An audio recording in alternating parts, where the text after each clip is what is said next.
ሃሌሉያ እግዚአብሔርን እናመሰግናለን። መዝሙር 95 ከ1 እስከ 7 ድረስ እሱን አነብና እንቀጥላለን። ኑ በእግዚአብሔር ደስ ይበለን፣ ለአምላክ ለመድኃኒታችን እልል እንበል። በምስጋና ወደፊቱ እንድረስ፣ በዝማሬም ለእርሱ እልል እንበል። እግዚአብሔር ታላቅ አምላክ ነውና፣ በአማልክትም ሁሉ ላይ ታላቅ ንጉሥ ነውና። እግዚአብሔር ሕዝቡን አይጠላቸውም፣ የምድር ዳርቻዎች በእጁ ውስጥ ናቸው። የተራሮች ከፍታዎች የእርሱ ናቸው። ባህር የእርሱ ናት፣ እርሱም አደረጋት። የብስንም እጆቹ ሰሯት። ኑ እንስገድ፣ ለእርሱም እንገዛ። በእርሱ ባደረገን በእግዚአብሔር ፊት እንንበርከክ። እርሱ አምላካችን ነውና፣ እኛ የመሰማሪያው ሕዝብ የእጁም በጎች ነን። ክብር ለአምላካችን ለእግዚአብሔር ይሁን። ደስ አይልም? የሱ አደረገን እግዚአብሔር። ጌታ ይመስገን። ዛሬ በእንደዚህ አይነት ሁኔታ ተሰብስበን ስንታይ እንዴት ደስ ይላል። ብዙ ስብሰባዎች አሉ በዚህ ምድር ላይ በተለያየ ሰዋዊ የሆነ ምክንያት በሰው ነገር ብዙ ስብሰባዎች አሉ። ይሄኛው ስብሰባ ግን እንደዛ አይደለም። ምድር ላይ ካሉ ስብሰባዎች ሁሉ ይሄ ማህበር ይሄ ስብሰባ በጣም ልዩ ነው። በጣም ከልብ የማምንበትን ነገር ነው መነግራችሁ። ትልልቅ ስብሰባዎች በተለያየ ሰዋዊ ጉዳዮች ይደረጋሉ። ይሄ ግን የከበረ ማህበር ነው። እግዚአብሔር የተባረከ ይሁን። ምክንያቱም የምንሰበሰብበት ዓላማ በጣም የላቀ ነው። ከምድራዊው ነገር የላቀ ነው። ከምድራዊው ነገር የበለጠ ነው። ሰዎች ጥሩም በሆነ ምክንያት ጥሩም ባልሆነ ምክንያት በአንድነት ይመጣሉ።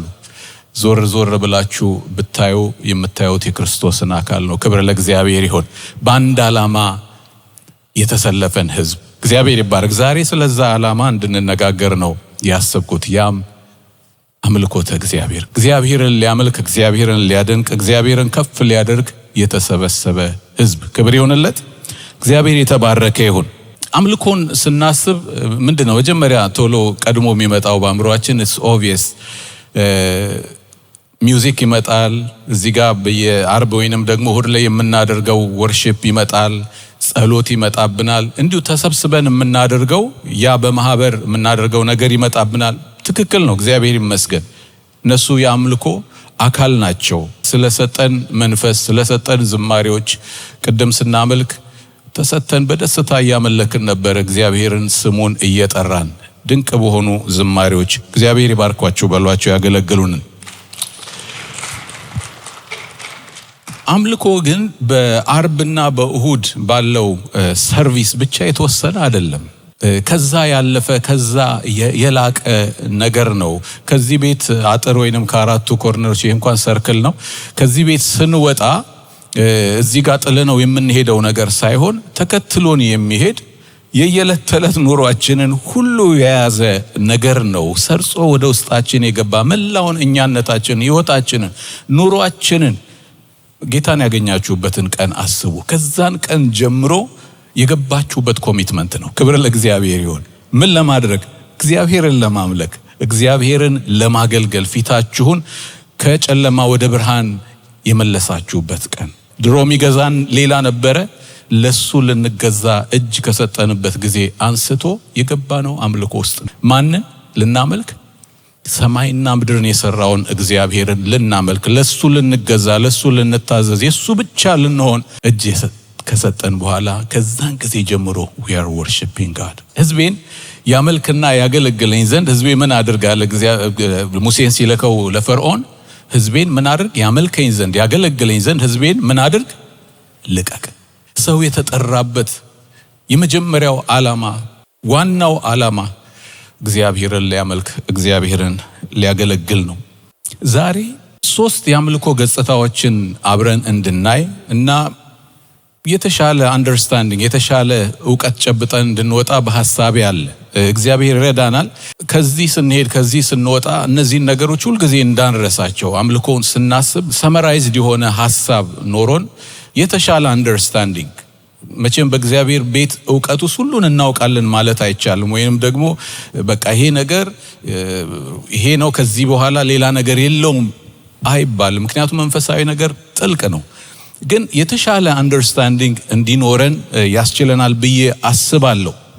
3 ገጽታዎች። ስንት ገጽታዎች አልኩኝ? የአምልኮ 3 ገጽታዎች። የመጀመሪያው የአምልኮ ገጽታ ለእግዚአብሔር ዋጋ ዕውቅና መስጠት። ምን አልኩኝ? ለእግዚአብሔር ዋጋ ዕውቅና መስጠት። ሁለተኛ የአምልኮ ገጽታ በትህትና መገዛት። ሶስተኛ መስዋዕትነት። እነዚህ ሶስቱን ነገሮች እግዚአብሔር ረድቶን በልባችን ከያዝናቸው የተሻለ መረዳት ይዘን እንወጣለን ብዬ አስባለሁ ስለ አምልኮ። የመጀመሪያው ለእግዚአብሔር ዋጋ ዕውቅና መስጠት። መዝሙር 95 ቁጥር 3 እግዚአብሔር ታላቅ አምላክ ነውና በአማልክትም ሁሉ ላይ ታላቅ ንጉሥ ነውና። እግዚአብሔር የተመሰገነ ይሁን። ወርሺፕ የሚለው የእንግሊዘኛ ቃል ስርወ ቃሉ ወይም መሰረቱ ወርዝ ሺፕ ከሚለው ኦልድ እንግሊሽ የተገኘ ነው። ወርዝ ሺፕ ለአንድ ነገር ዋጋ ያለው መሆኑን የሚያሳይ ዋጋ ወርዝ ያለው ነገር መሆኑን የሚያሳይ ቃል ነው። እግዚአብሔርን ማምለክ ማለት ለላቀ ዋጋው፣ ለሉዓላዊ ዋጋው፣ ወደር የለሽ ለሆነው ክብሩ ዕውቅና መስጠት፣ ያንን አክኖሌጅ ማድረግ ማለት ነው። እርሱ ፍጹም ልዩ፣ ፍጹም ቅዱስ፣ ገደብ የለሽ፣ ኃያልና ያለምንም ቅድመ ሁኔታ የወደደን ወይንም ያለምንም ቅድመ ሁኔታ አፍቃሪ የሆነ አምላክ ነው። ይህን ማንነቱን አክኖሌጅ ማድረግ አምልኮ ከዛ ይጀምራል። እግዚአብሔር ትልቅ ነው ስንል ወርዝ የሚያደርገውን አክኖሌጅ እያደረግን ነው። የእግዚአብሔር ዋጋ ይሄ ነው ተብሎ አይወሰንም። ግን የማይወሰነው ማንነቱንም እንኳን የማይለካው ማንነቱንም እንኳን ለማወቅ ይሄንን የግድ መነጋገር አለብን። ባንተ ዘንድ የእግዚአብሔር ዋጋ ምንድን ነው? ባንቺ ዘንድ የእግዚአብሔር ዋጋ ምንድን ነው? በእኔ ዘንድ የእግዚአብሔር ዋጋ ምንድን ነው? በእኛ ዘንድ የእግዚአብሔር ዋጋ ምንድን ነው? አስባችሁ ታውቃላችሁ? እያንዳንዱ ነገር ዋጋ አለው አይደል? እዚህ ምድር ላይ እያንዳንዱ ነገር ዋጋ አለው። የእግዚአብሔር ዋጋ በእኛ ህይወት፣ በእኛ መንገድ፣ በእኛ አገልግሎት ምንድን ነው? ለዚህ ያለን መልስ ከዚህ በኋላ ያለውን አካሄዳችንን ሁሉ ፍሬም ይሰጠዋል። ክብር ለእግዚአብሔር ይሁን። አንድ ጊዜ እድል አገኘው ፊኒክስ አሪዞና ግራንድ ካኒየንን ለመጎብኘት። እዚህ ጋር አውጥቶ ከሆነ ፒክቸሩን እስቲ ሁለቱም ስክሪን ላይ አድርጉት። አያምርም ስታዩት? ይሄ በጣም አንድ ፓርቱ ነው። እዛ ጫፉ ላይ ቆማችሁ ስታዩት ልክ ልብ የሚሰርቅ ትዕይንት አለው። በጣም አሜዚንግ ነው። በቃ ትገረማላችሁ። በምን አይነት ሁኔታ እንደዛ ተፈልፍሎ በዛ አይነት ስፋት እና ጥልቀት እንደዚህ አይነት ነገር ምድር ላይ ሊኖር ይችላል? በጣም ነው የሚደንቀው። ይገርማቸዋል። እና ቴክስ ሚ ዋይል ዝም ብዬ ቆምኩኝ። በቃ I was amazed። በጣም ወደ ጥልቅ ደግሞ ስታዩ ኮሎራዶ ሪቨር አለ። ውሃው በጣም ጥልቅ ነው እና በመሃሉ ሄሊኮፕተር ዓለምንም እንትን ይበራል በዛ ውስጥ። ልብ የሚሰርቅ ነገር አለው። It's kind of breathtaking። በጣም amazing ነው።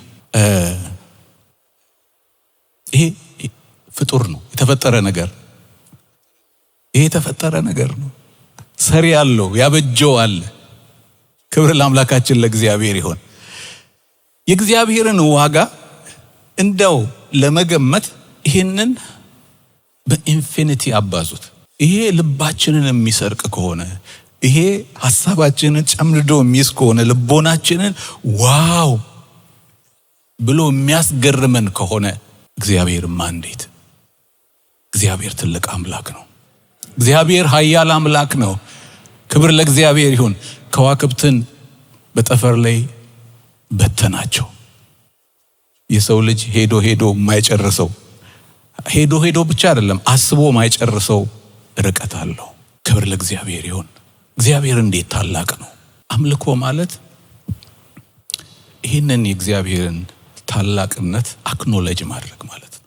እግዚአብሔር ትልቅ ነው ስንል በመረዳት እግዚአብሔር ትልቅ ነው ስንል በእውቀት this worship ከዚህ ይጀምራል አምልኮ። ክብር ለእግዚአብሔር ይሁን። እግዚአብሔር ትልቅ አምላክ ነው። እግዚአብሔር ይሄ ቋንቋው ሁሌ ነው የምንለው ይሄን ቃል አይደል? እግዚአብሔር ትልቅ አምላክ ነው፣ እግዚአብሔር ኃያል አምላክ ነው።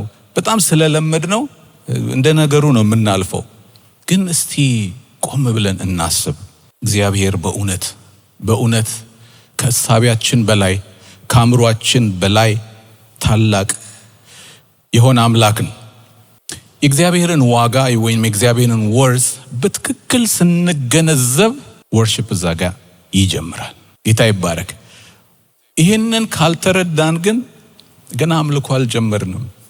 አምልኮ የሚጀምረው የእሱን ማንነት ከመረዳት ነው። እግዚአብሔር ይግለጥልን፣ አይኖቻችንን ይክፈትልን፣ የበለጠ እንድናውቀው የበለጠ እንድናስተውለው የእግዚአብሔርን ማንነት በመንፈስ ቅዱስ እንድንረዳ እግዚአብሔር ይርዳን ወገኖች። ወይ እንደዛ ሲሆን አምልኮ የምናቆመው ጀምረን የምንጨርሰው ነገር አይሆንም።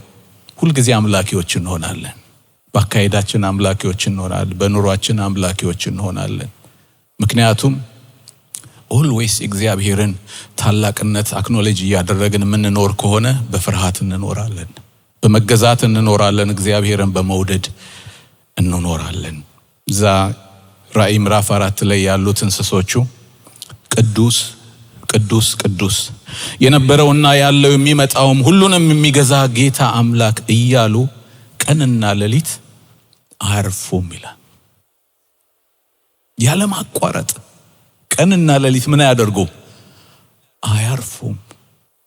ክብር ለእግዚአብሔር ይሁን። አክኖሌጅ እያደረጉ ቅድስናው ገዢነቱን አክኖሌጅ እያደረጉ እሱ ገዢ ነው። ክብር ለእግዚአብሔር። እንደሱ ያለ ገዢ ማን አለ ወገኖች? እንደሱ ያለ ንጉስ ማን አለ? የዘላለም አምላክ እግዚአብሔር ስሙ የተባረከ ይሁን። የዘላለም ፈጣሪ አምላካችን እግዚአብሔር ስሙ የተባረከ። ቀንና ሌሊት ምን አያደርጉም? አያርፉም። ሃሌሉያ። እግዚአብሔር ንጹህ ነው። እግዚአብሔር ፍጹም ነው። እግዚአብሔር ገዢ ነው። ይህን እያሉ ቀንና ሌሊት ምን አያደርጉም? አያርፉም።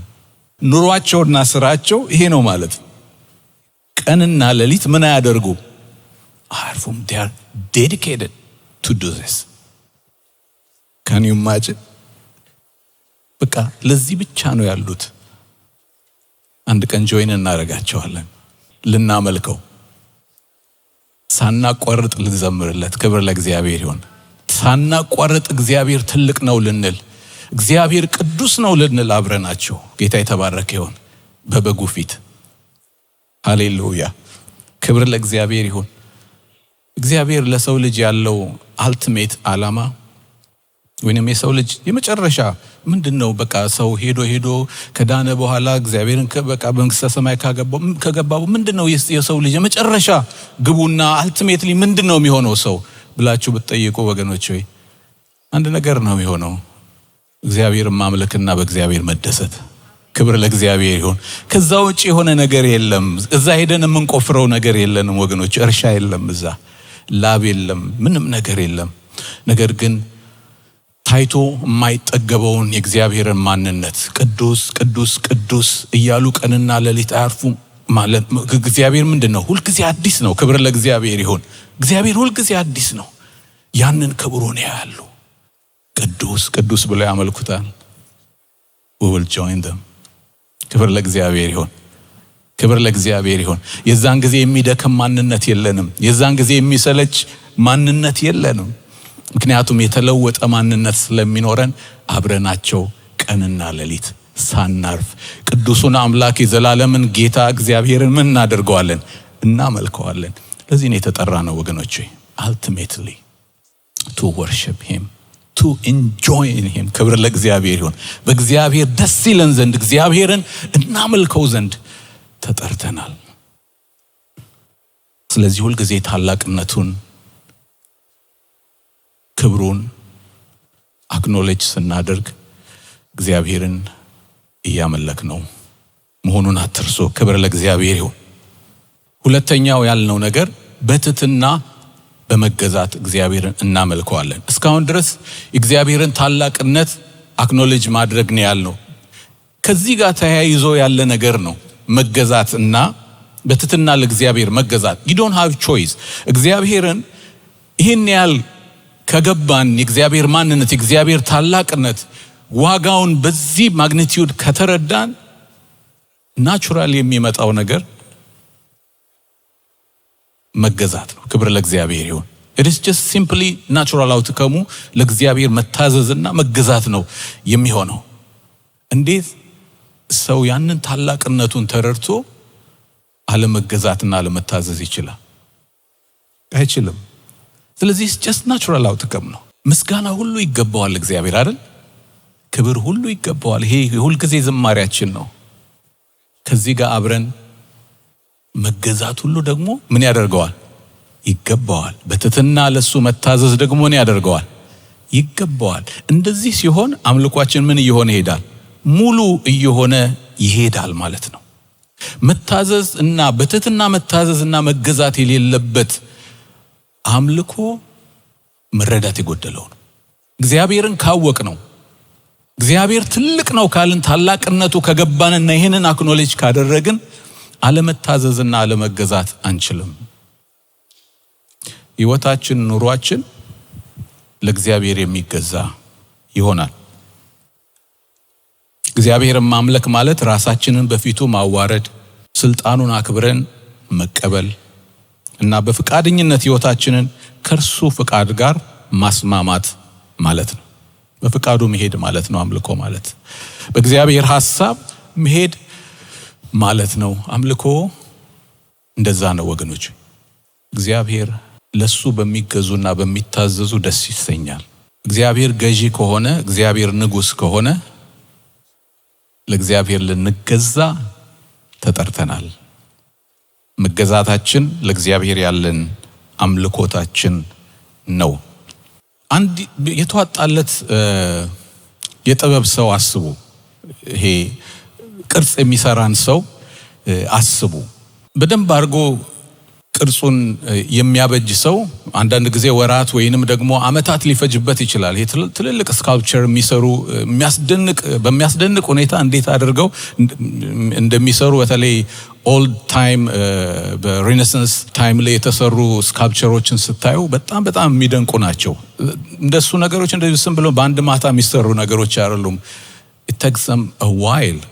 የሆነ ድንጋይ ወስደው ከዛ ቀስ እያሉ ቀርጸው ያበጃሉ እና ወራት ዓመታት ካለቀ በኋላ ያ የቀረጸው ሰው ምን የሚሰማ ይመስላችኋል? የመጀመሪያው ሴንስ ኦፍ ኦነርሺፕ ነው የሚሰማው። የሰራው እሱ ስለሆነ፣ ያበጀው እሱ ስለሆነ። በተመሳሳይ መልኩ ወገኖች ሆይ እግዚአብሔር የጠቢባን ሁሉ ጠቢብ የሆነው እግዚአብሔር አንተን ሰርቶሃል። ክብር ለእግዚአብሔር ይሁን። አንቺን ሰርቶሻል። ቀርጾ አበጅቶሽ ቅርጽ ሰጥቶናል። ክብር ለእግዚአብሔር ይሁን። ሰውን ከምድር አፈር ምን አደረገው? አበጀው። የሕይወትን እስትንፋስ እፍ አለበት። ሰውም ሕያው ነፍስ ያለው ምን ሆነ? ሕያው ነፍስ ያለው ሆነ ይላል እግዚአብሔር ቃል ሲያስተምረን። የጠቢባን ሁሉ ጠቢብ እግዚአብሔር። እግዚአብሔርን ማምለክ ማለት ሰሪ አንተ ነህ። አንተ ሸክላ ሰሪው ነህ። እንደወደድክ አብጀኝ፣ እንደወደድክ ስራኝ፣ እንደወደድክ ይሄው ፍቃዴ ይሄው ማንነቴ ይሄው ብሎ ለሱ ራስን መስጠትና ለእግዚአብሔር መገዛት ነው። እግዚአብሔር ሸክላ ሰሪው ነው። እንደወደደ የሚያበጀው፣ ሲበላሽ መልሶ የሚሰራው የእያንዳንዳችን ሕይወት በእግዚአብሔር እጅ ነው ያለው። ይህንን ሪኮግናይዝ ማድረግ እግዚአብሔር የሕይወቴ ባለቤት ነው ብሎ ማለት ለእግዚአብሔር መገዛት፣ እግዚአብሔርን ማምለክ ነው። የኔ ፍቃድ ሳይሆን ያንተ ይሁን የሚለውን ይጨምራል አምልኮ። መገዛትን ይጨምራል አምልኮ። ይህ መገዛት የግዴታ መገዛት አይደለም፣ የፍቅር መገዛት ነው። ክብር ለእግዚአብሔር ይሁን። እግዚአብሔር ልቦናችንን ስላበራ፣ አይኖቻችንን ስለከፈተ፣ ቅድም እንዳየነው የእግዚአብሔር ታላቅነት ስለገባን፣ አንኮንዲሽናል የሆነው የእግዚአብሔር ፍቅር ስለተገለጠልን ምን ምርጫ አለው? እግዚአብሔርን ፍቅር ሰው አይቶ ከመገዛት ውጪ ምን ምርጫ አለው? ሮሜ ምዕራፍ 5 እንደሚናገር ፍቅሩን በመንፈስ ቅዱስ በልባችን ምን አደረገ? አፈሰሰው። ምን ምርጫ አላችሁ? የእግዚአብሔር ፍቅር በልባችሁ ከፈሰሰ ክብር ለእግዚአብሔር ይሁን። ምን ምርጫ አላችሁ? እሱን ከመውደድ ለሱ ከመገዛት እግዚአብሔርን ከማምለክ ውጪ ምን ምርጫ አላችሁ? ይሁን እኮ የፍቅር የእግዚአብሔር ፍቅር ምርኮኛ ነው አይደል? እዚህ የተሰበሰበው ዛሬ ማን አስገድዷችሁ መጣችሁ? ይሉንታ ይዛችሁ አይደለም የመጣችሁት። ሪሊ እግዚአብሔር ስለወደዳችሁ እናንተም ስለወደዳችሁት ነው። እሱ ወዶናልና እኛ ደግሞ ምን እናደርጋለን? እንወደዋለን ይላል መጽሐፍ ቅዱስ። ስለዚህ አንኮንዲሽናል በሆነ ፍቅር ስለወደደን መልሰን ይህን ሕይወታችንን ለእርሱ ምን እናደርጋለን? እናስገዛለን። ለሱ በትህትና እንገዛለን። መንገዳችንና አካሄዳችን እሱን የሚያከብርና እግዚአብሔርን የምንፈራ ሆነን እንመላለሳለን። ወገኖች ሆይ አምልኮን በዚህ መልኩ ከተረዳ ነው ካወቅ ነው አምልኮ ከአርብና ከእሁድ ሰርቪስ ያለፈ ነው ማለት ነው። አገልጋዮች የሚተጉት እግዚአብሔርን ቃል የምንማረው ባይብል ስተዲ የምንለው የተለያዩ ነገሮችን ሁሉ የምናደርገው በዚህ መረዳት እንድናድግ ነው። ክብር ለእግዚአብሔር ይሁን። አልቲሜትሊ የተዋበችን እግዚአብሔር ቃል እንደሚናገር ለሙሽራው ለባሏ የተዘጋጀችውን ያችን ውብ የክርስቶስን አካል ሼፕ ለማድረግ ክብር ለእግዚአብሔር ይሁን የማዘጋጀት ስራ ነው የሚሰሩትና ስለዚህ ይሄንን ስንረዳ እግዚአብሔርን ወርዝ ወይንም ዋጋ አክኖሌጅ ስናደርግ በትህትና ለእግዚአብሔር ስንገዛ እግዚአብሔርን በትክክል እያመለክ ነው ማለት ነው። ሶስተኛው መስዋዕትነት ነው። አምልኮ መስዋዕትነት አለበት። ሮሜ ምዕራፍ 12 ከ1 እስከ 2 እንግዲህ ወንድሞች ሆይ ሰውነታችሁን ቅዱስና እግዚአብሔርን ደስ የሚያሰኝ ሕያው መስዋዕት አድርጋችሁ ታቀርቡ ዘንድ በእግዚአብሔር ርኅራኄ ለምናችኋለሁ። ይህም እንደ ባለ አእምሮ የምታቀርቡት አምልኳችሁ ነው። መልካም ደስ የሚያሰኝና ፍጹም የሆነውን የእግዚአብሔርን ፍቃድ ምን እንደሆነ ፈትናችሁ ታውቁ ዘንድ በአእምሮአችሁ መታደስ ተለወጡ እንጂ ይህንን ዓለም አትምሰሉ። ለእግዚአብሔር ቅዱስ እግዚአብሔርን ደስ የሚያሰኝ ሕያው መስዋዕት አድርጋችሁ ሰውነታችሁን ለእግዚአብሔር ምን አድርጉ? አቅርቡ። ሕያው በሉ እስቲ። ሕያው እዚህ ጋር ስለ ሞት አይደለም የሚናገረው፣ ለእግዚአብሔር ሕያው ስለመሆን ነው የሚናገረው። ሕያው መስዋዕት አይገርምም? እግዚአብሔር ለሱ ሕያዋን ሆነን እንድናመልከው ይፈልጋል። በመስዋዕትነት እንድናመልከው እንድናገለግለው ይፈልጋል። ከብሉይ ኪዳን አንድ የዳዊትን ምሳሌ እናይና አልፈን ሌላ አንድ ሰው አይተን እያጠቃለለን እንሄዳለን። ክብር ለእግዚአብሔር ይሁን። ሁለተኛ ሳሙኤል ዳዊት በዋጋ እንዴት በዋጋ በመስዋዕትነት እግዚአብሔርን እንዳመለከና እንዳገለገለ የሚያሳይ ክፍል ነው። ሁለተኛ ሳሙኤል ምዕራፍ 24 ከ18 እስከ 25 ፈጠን ብዬ አነበዋለሁ። ሁለተኛ ሳሙኤል ምዕራፍ 24 ከ18 እስከ 25 እንዲሁ ባክግራውንድ ለመስጠት ከ18 ጀምሮ ስለማነበው ታሪኩን የምታውቁት ነው። ዳዊት አንድ ጊዜ ተነሳና መቁጠር አማረው ያለውን ሰራዊት የህዝቡን ብዛት ስንት ወታደር አለኝ ማለት አማረው። በጣም የሚገርም ነው። ከዛ ይቆጠርልኝ አለ። ግን ከዛ በፊት ሰይጣን እንዳሳሳተው ይናገራል አይደል? የእግዚአብሔር ቃል ያንን ሐሳብ ያመጣው እግዚአብሔር አይደለም። ተቆጠረ፣ እግዚአብሔር አዘነ፣ ተቆጣ። ምክንያቱም የሚያሳየው አሁን ዳዊት እስካሁን የሄደበት መንገድ በእግዚአብሔር በመታመን እግዚአብሔር ልውጣ ሁሉ ነገሩ ከእግዚአብሔር ጋር የተገናኘ ነው። አሁን ትንሽ እየተደራጀ ሲመጣ አቅም ያገኘ መሰለኝና መቁጠር ጀመረ። እግዚአብሔር ያንን አልወደደውም። እግዚአብሔር ተቆጣ። ግን እንዴት እንደሚቀጣው ምርጫ ሰጠው።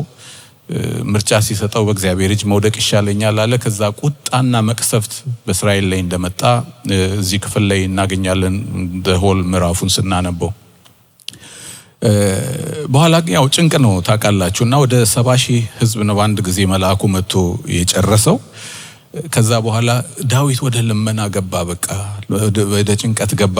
እግዚአብሔር ቸር ስለሆነ ነቢዩን ጋድን ወደሱ ይልካውና ከዛ በኋላ ያለውን ታሪክ ነው ማነበው። በዚያን ቀን ጋድ ወደ ዳዊት መጥቶ ውጣ፣ በኢያቡሳዊው በኦርና አውድማ ለእግዚአብሔር መሰዊያ ስራ አለው። ዳዊትም እግዚአብሔር እንዳዘዘው እንደ ጋድ ነገር ወጣ። ኦርናም ሲመለከት ንጉሱና ባሪያዎቹ ወደ እርሱ ሲመጡ አየ። ኦርናም ወጥቶ በንጉሱ ፊት በምድር ላይ በግንባሩ ተደፋ። ኦርናም ጌታዬን ንጉሱን ወደ ባሪያው ያመጣው ምክንያት ምንድነው አለ። ዳዊትም መቅሰፍቱ ከህዝቡ ላይ ይከለከል ዘንድ አውድማውን ካንተ ገዝቼ ለእግዚአብሔር መሰዊያ ልሰራ ነው አለው። ኦርናም ዳዊትን ጌታዬ ንጉሡ እንደወደደ ወስዶ ያቅርብ፣ እነሆ ለሚቃጠል መስዋዕት በሬዎች፣ ለሚቃጠልም እንጨት የአውድማ ዕቃና የበሬ ቀንበር አለ። ንጉሥ ሆይ ይህን ሁሉ ኦርና ለንጉሡ ይሰጣል አለው። ኦርናም ንጉሡን አምላክህ እግዚአብሔር ይቀበልህ አለው። ንጉሡም ኦርናን እንዲህ አይደለም፣ እስቲ እንዲህ አይደለም በሉ። እንዲህ አይደለም፣ ዳዊት ነው ይሄንን የሚለው። እንዲህ አይደለም፣ ነገር ግን በዋጋ ከአንተ እገዛለሁ። በነፃ አይደለም፣ በዋጋ ከአንተ ምን አደርጋለሁ? እገዛለሁ። ለአምላኬም ለእግዚአብሔር የሚቃጠል መስዋዕት ያለ ዋጋ አላቀርብም አለው። ዳዊትም አውድማውንና በሬዎቹን በ50 ሰቅል ብር ገዛ። በዚያም ዳዊት ለእግዚአብሔር መሠዊያ ሠራ፣ የሚቃጠል የደህንነትን መስዋዕት አቀረበ። እግዚአብሔርም ስለ አገሪቱ የተለመነውን ሰማ፣ መቅሰፍቱም ከእስራኤል ተከለከለ ይላል። ክብር ለእግዚአብሔር ይሁን። ዳዊት አምልኮ የገባው ሰው ነው። ለእግዚአብሔር የሚቀርበው መስዋዕት እንዴት መቅረብ እንዳለበት የገባው ሰው ነው። ቺፕ ዌይ አላደርገውም ማለት። ክብር ለእግዚአብሔር ይሁን። ኦርና በፈቃደኝነት ከልቡ ነው። ይሄው በሬዎቹ፣ ይሄው አውድማው፣ ይሄው ለእንጨቱም ይሄው ውሰድ አለው። እንዲህ አይደለም ማለት፣ እንዲህ አይደለም። I have to pay for it። ምንድነው በሕይወታችን የምንከፍለው ዋጋ? እግዚአብሔር የበለጠው መረዳት ይስጠን። አሜን። ጌታ ይባረክ። እግዚአብሔር በመስዋዕትነት ስናገለግለው ያን እንደ መልካም መዓዛ ሽታ ሆኖ ያሸተዋል። መዝሙራችንን እግዚአብሔር ሰምቶ እንደሚያሸተው ሁሉ በኑሯችን፣ በመገዛታችን፣ በመስዋዕትነታችን እግዚአብሔር ደስ ይሰኛል። ከአዲስ ኪዳን ፊልጵስዩስ ምዕራፍ 2 ላይ የአንድ ሰው ሕይወት ደግሞ በጣም ያስደንቀኛል። የአፍሮዲጡ ሕይወት በጣም የሚደንቅ ነው። ፊልጵስዩስ ምዕራፍ 2 ላይ የምታገኙት ሰው ነው። ከ25 እስከ 30 ታሪኩ እንደዚህ ነው። አፍሮዲጡ ከፊልጵስዩስ ወደ ጳውሎስ የተላከ መልእክተኛ ነው። ከፊልጵስዩስ ሰዎች ስጦታን ይዞ እዛ የሄደ፣ ነገር ግን ስጦታ ለማድረስ ብቻ ሳይሆን ጳውሎስ በዛን ጊዜ በሮም እስረኛ ነበረ። የቁም እስረኛ ሆኖ ባለበት እሱን እንዲያገለግለውና ሰፖርት እንዲያደርገው የተላከ መልእክተኛ ነው። ወደዛ ሲሄድ ብዙ ነገር ደርሶበታል። ታሟል። በአንድ ወቅት ለሞት እንኳን እስኪደርስ ድረስ በጣም ትልቅ ዋጋ የከፈለ ሰው ነው። እዚህ ጋር ታሪኩን ስታነቡ ምን አይነት ባህሪና ምን አይነት መሰጠት እንዳለው፣ ምን አይነት በመስዋዕትነት የሚኖር ሰው የሚያመልክ ሰው መሆኑን ትረዳላችሁ። እሱ ታሞ ሳለ የጳውሎስ ጭንቀት በቃ እንዲያተርፍለት በሆነበት ሰዓት ላይ እሱ እዛ ፊልጵስዩስ ያሉ ሰዎች መታመሜን ሰምቶ ስለ እኔ ይጨነቃሉ ብሎ የሚጨነቅ ሰው ነው። ሕይወት ታሞ ነበር። ምን አይነት ሰው ነው? ስለዚህ ሕይወቱን ስትመለከቱ ከፊልጵስዩስ ከሮም ድረስ ወደ 900 ማይል ይሆናል። በጣም በዛን ጊዜ በነበረው ትራንስፖርቴሽን ምን ያህል ዋጋ ከፍሎ እዛ እንደደረሰ መገመት ትችላላችሁ። ለሞት እስኪቀርብ ድረስ ምን አድርጎ ነበረ? ታሞ ነበር። ሌሎችን በማገልገል ውስጥ፣ ሌሎችን በመጥቀም ውስጥ፣ ሌሎችን ሰርቭ በማድረግ ውስጥ አምልኮ እንዳለ ታውቃላችሁ። በመስዋዕትነት ማምለክ ማለት ይሄ ነው። በዚህ ቤት ዙሪያ ብዙ አገልግሎቶች አሉ ወደኛ ቀረብ ለማድረግ። ክብር ለእግዚአብሔር ይሁን። በብዙ መስዋዕትነት የሚያገለግሉ ወንድሞችና እህቶች አሉ። አንዳንድ ጊዜ እኛ እዚያው ደመቅ ብሎ በመዝሙር እያመለክን እያለን እዛ ችልድረን ኤሪያ ላይ ከልጆቻችን ጋር የሚታገሉ ሰዎች አሉ እና እነሱ እያመለኩ አይደለም ማለት ነው። they are worshiping God። ክብር ለእግዚአብሔር ይሁን። ምን በማድረግ ነው እያመለኩ ያሉት? ዋጋ እየከፈሉ ነው። ክብር ለእግዚአብሔር ይሁን። ስለዚህ በመስዋዕትነትም እግዚአብሔር ይመለካል።